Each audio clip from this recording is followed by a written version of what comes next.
today's video, I will reveal all of my secrets and tips on how to choose the most perfect stones from VCA in terms of quality and color, what to look for to make sure that the stone will last, and whether or not you want the stones to rattle. The answer will shock you. When it comes to malachite, it's a whole different story. I have 4 malachite creations, so I know exactly what I'm talking about. So if you want to choose the most perfect malachite, you need to stay until the end. Now let's go. Hi guys, this is Sibylla Mirage, your fine designer, jewelry expert, and consultant. You can schedule a phone or a FaceTime consultation with me here, and I will answer all of your fine designer jewelry related questions. Now guys, for those of you who don't know me, the reason I almost never accept any product placements, it's because it doesn't take negotiating. It doesn't take convincing. All it takes is a good product, and in this case, good jewelry. Because the trash these YouTubers advertise, guys, I mean, girl, make that money, but don't lose my trust. And all of them have. All of them. When Angara Jewelry reached out to me, I was very skeptical because I have seen so many jewelry brands that have wanted me to promote them, wanted me to advertise them, their websites, everything is lab grown or everything is in 14 karat gold, and it's not my cup of tea, guys. I do not buy lab grown gemstones, and me sitting here promoting them for you would be, well, first of all, it would be fake. And when I went onto their website, I was shocked that such a picky, quality obsessed girl could pick something out of their selection and actually be super excited to get it. It's very hard for me to get excited because I am very much into VCA. I'm very much into Cartier. And the reason I could choose something for myself, it's because every piece is customizable. So you can go for any piece in silver. You can have that same piece in any kind of gold, 18 karat gold, for example, which is my preference, or in platinum. You can also choose lab-grown gemstones or natural gemstones. So it's literally like a little genie website. Any wish can come true and for any budget. And the pieces are so elegant. They can be dressed down, so don't get discouraged, but they can be really, really dressed up. I do not know what the necklace that I chose looks like. I received it yesterday. Let me open it with you and let's see what I truly think about it. Oh my gosh, it even has a little baggie. So this is what it looks like, and the first thing in the package is the authenticity certificate. So it has the information about the piece I ordered. That's the piece. Who cares? Let me just see the piece. I mean, the packaging is really nice.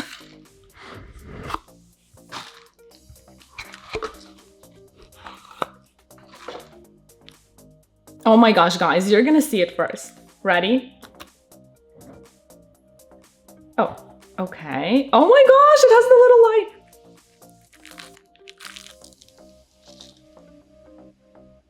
Oh wow. I can see it in the viewfinder. Oh my gosh.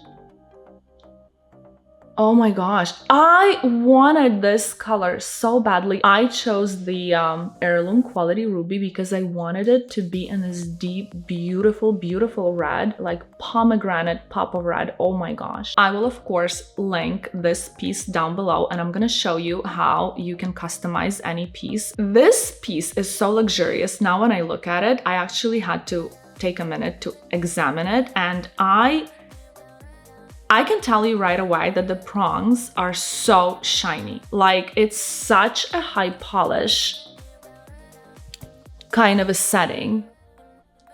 And the 3 diamonds, they're so shiny. Guys, this is such a beautiful piece. I could see tiny little inclusions in the ruby, which is normal because I selected a natural stone. I chose it in white gold because I feel like white gold complements rubies the most, especially if you choose the most perfect color. And it is 0.66 carat, but because it's darker, it looks small, but it's not that small. So if I knew how tiny it was gonna be, I would have picked a bigger one. So I'm gonna know for next time. Let me put it on and see what it looks like.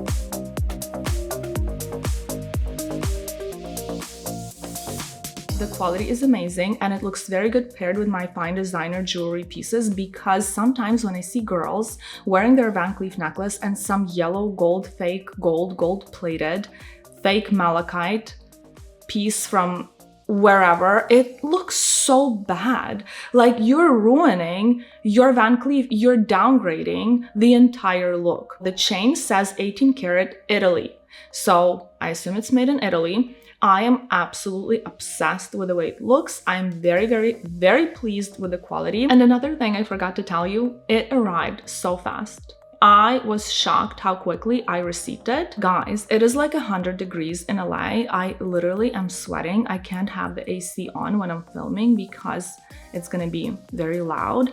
So I'm wearing just a little dress. Let's get into Van Cleef crystals and what to see, what to look for. Let me cover the rattling of the stones first.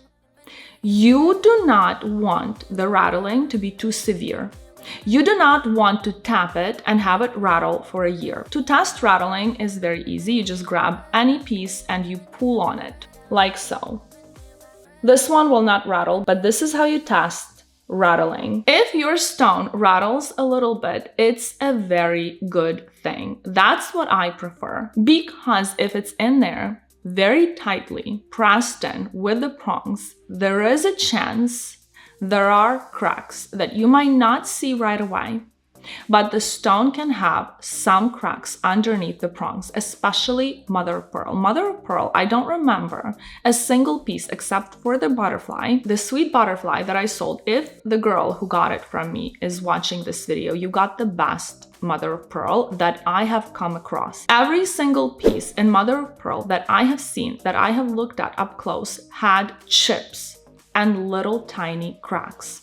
Now, not necessarily under the prongs. So if the prongs are really tightly squeezing the stone and it's not rattling at all, you want to take a loop, or you want to get a microscope that I have. I'm gonna link it down below. Click on that link. That microscope is cheap and it's fierce. Get it and look at your pieces up close. You need to look under the prongs on the back, not the front of the frame, but the back of the frame, because that's where they tighten in the stones. That's what I check first. When I go to the boutique, if I don't have my magnifying glass, I ask them for a magnifying glass and I look at the prongs. I check for the rattling. If the rattling is there, I am happier. If the stone really catches my eye and takes my breath away and it's not rattling, I will be checking it and I will be checking it again at home. When I checked the prongs and I make sure that I tilt it so the light hits underneath the prong. So sometimes the little minuscule cracks or chips are hidden in the shadow. So you want to tilt it, you want to move it around a little bit. We're talking strictly about stones. So once you checked those areas, you need to tilt the stone around for the light to go around the edge of the crystal. And you need to look at it up close. And in 99.9%, you will see cracks around. So when the stone is cut, especially when it comes to mother of pearl, you will not see this with onyx. You will not see this very rarely with chalcedony, and you will very rarely see it with carnelian. I did see it with carnelian, but very rarely. So the stone is cut and then they polish it. But when mother of pearl is cut, it can chip. And then no matter how much they polish it, the chips will still be visible and you will see them. And I did not have a single one except for the sweet butterfly creation in mother of pearl that didn't have those chips, those little cracks that would drive me nuts. I even had the magical Umbra necklace in white mother of pearl that you never even saw because it wasn't meant to be. It had little chips that I thought I was okay with, but at the end I wasn't, so I took it back. Now again, little rattling, good. A lot of rattling, okay. If it doesn't bother you, it's better than no rattling, because no rattling means they were tightening that stone. And if it's an onyx or a tiger eye motif, it's fine. If it's a chalcedony, if it's a carnelian, it's okay. They will live, they will survive. But if it's mother of pearl or malachite, gosh, if it's malachite, no go. Now let me tell you something about malachite stones. I'm gonna show you, I'm gonna zoom in because it was very hard to see in my previous video. Go see me unboxing this beautiful vintage Alhambra necklace in malachite. I'm gonna zoom in where you can see the pores. You can see how polished it is and how reflective it is, yet how porous it is.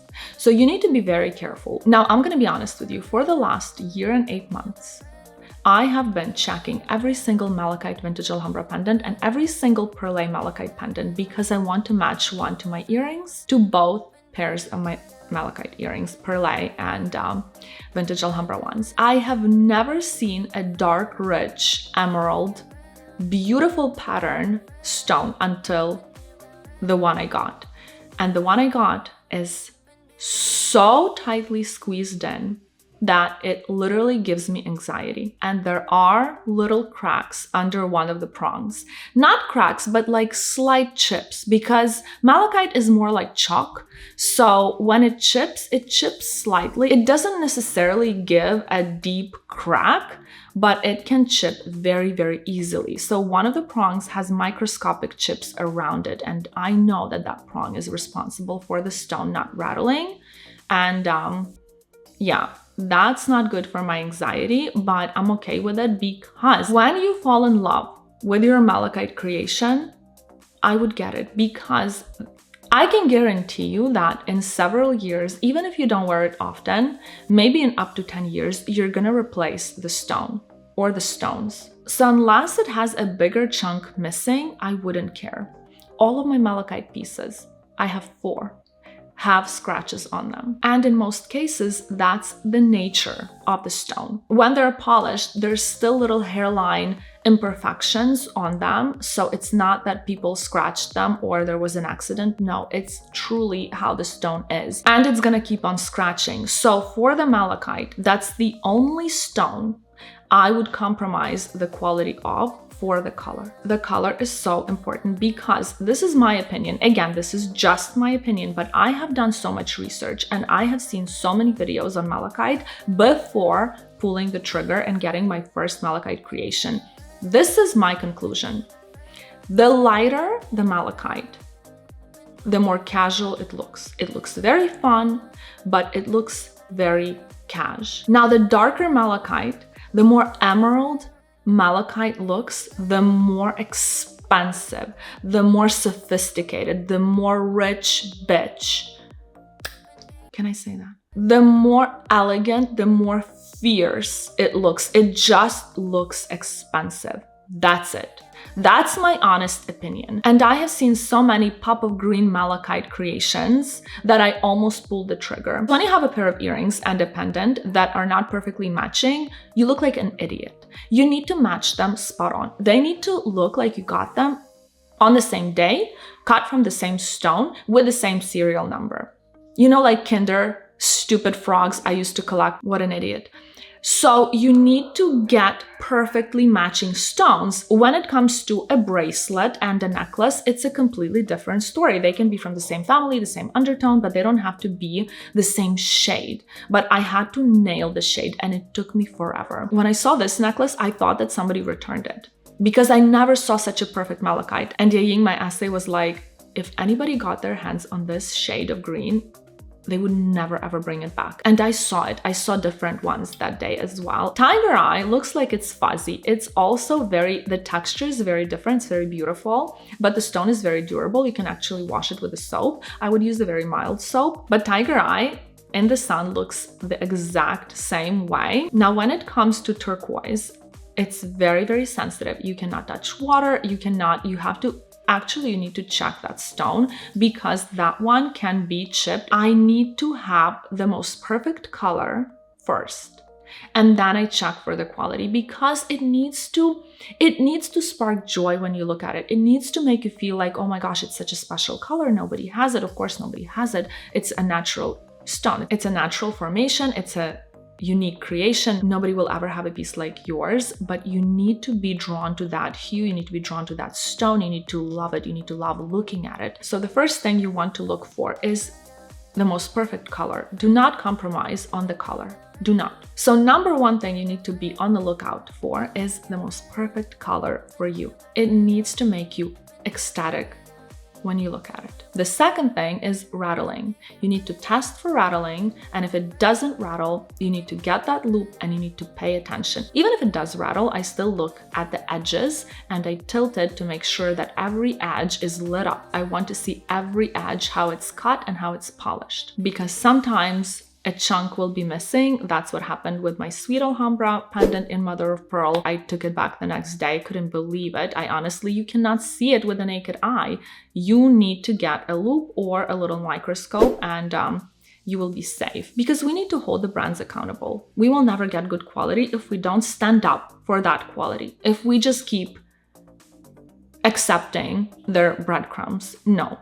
Absolutely not. So the more hard-wearing stones I wouldn't worry about. Those are onyx, carnelian, chalcedony, tigerite. Those are extremely durable. Now when it comes to mother of pearl, malachite, and turquoise, I would pay attention. I would actually double, triple check those stones. I am obsessed with quality. I would 100% compromise the quality for the most perfect stone. Call me crazy, but malachite is just, you need to nail. For me, I need to be obsessed with my malachite because it's so stunning, it's so beautiful, it's breathtaking. And a tiny microscopic, invisible to the naked eye, chip under one of the prongs is not gonna stop me from loving that piece. In fact, I really hope I don't need to ever replace that stone, because it's such a perfect hue, it's such a perfect shade, and it's such a perfect pattern that I would be really, really disappointed to have to replace it. This is everything I've been keeping from you. I did not want to make you too stressed out when shopping for your beautiful creations, but now with all of the quality issues, guys, I really think that this information is useful, because I have clients who come to me